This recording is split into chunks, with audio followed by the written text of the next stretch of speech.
Hello guys!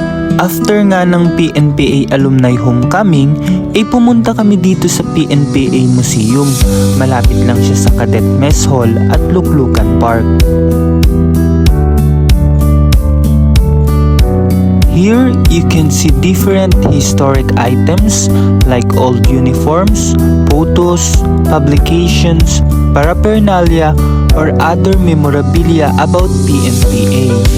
These items preserve the traditions and inspire future cadets, ensuring the values and sacrifice of past PNPA members that continue to shape the Academy's future.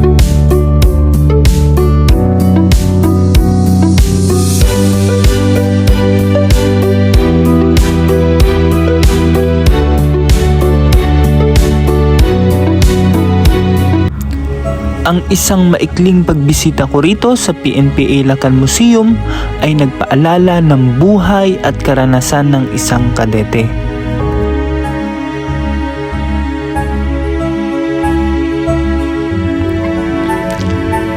Step back in time and immerse yourself in the rich history and enduring spirit of cadet life at the Philippine National Police Academy Museum. This hallowed space offers a poignant journey into the struggles, triumphs, and traditions that have shaped generations of law enforcement leaders. Reconnect with your own cadet memories or introduce your family and friends to the unique experience of cadetship as you explore meticulously preserved artifacts, captivating displays, and compelling narratives that bring the past to life. A visit to the PNPA Museum is more than just a historical tour. It's an opportunity to reflect on the values of discipline, honor, and service, and to gain a deeper appreciation for a dedication and sacrifice inherent in the pursuit of public safety.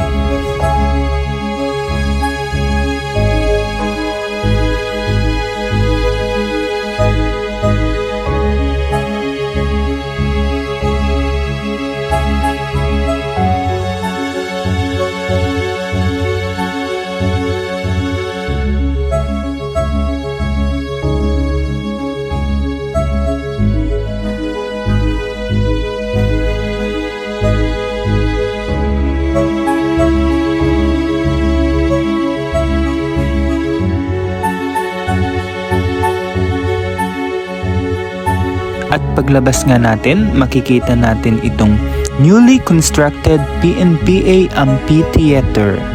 This is a hub for cultural, educational, and ceremonial activities embodying the PNPA's commitment to cultivating an environment that promotes excellence, creativity, and camaraderie.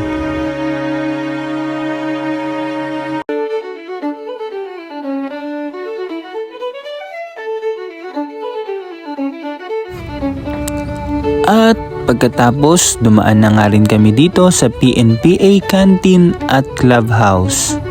Dito ay may mabibili kang iba't ibang gamit, mga pangangailangan ng isang kadete, at mga souvenirs na pwedeng iuwi pagbalik sa iyong tahanan.